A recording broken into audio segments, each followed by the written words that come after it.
Te whakatulou, te moe whakawhi whakalanglangi. Tulou atu mo haapunake i whaiwa lawe. Kau lawe atu moa ki kake i tau olunga Miss Ewa. Ko kake i tau olunga, o whiawa moe ata i Vaiola Lasalosi, ko te unga kakala hingoa, ko ngatu tā uri, na e tā ia me he fitu iu ka mea, o tui ki ai e ngahi kakala hingoa i loa. O ki ai e nusi palataha, whakamata moana, whakautusia, whakaloto mua, mo e helu o pilo levu. Na e tu ia ko hono whakananivi o ka malu e fiafi. Ko hono no o loto, ko e langa kari o waku uho, pia mo e tui wao. Pia mo e tui wao, na e tā me he loto kai anō.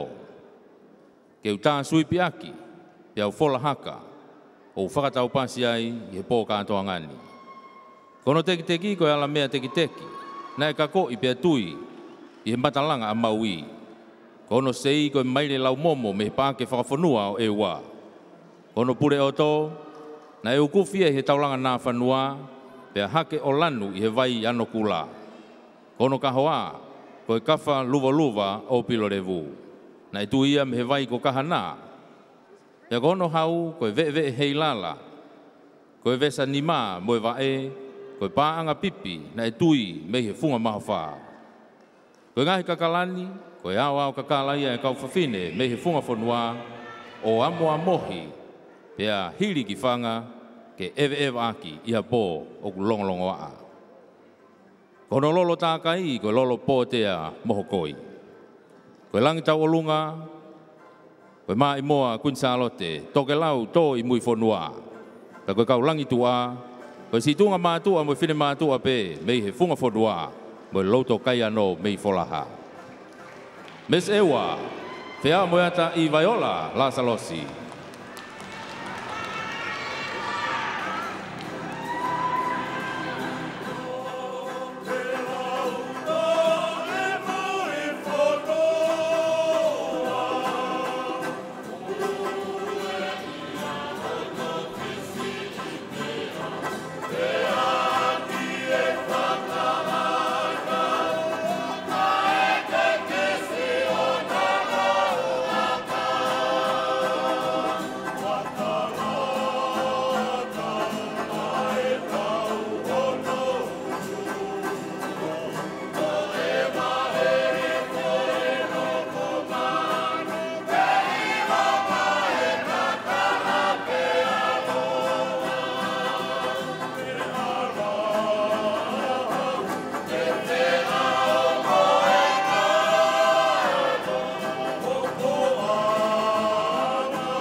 Toe paspasi mai Miss Ewa Masani.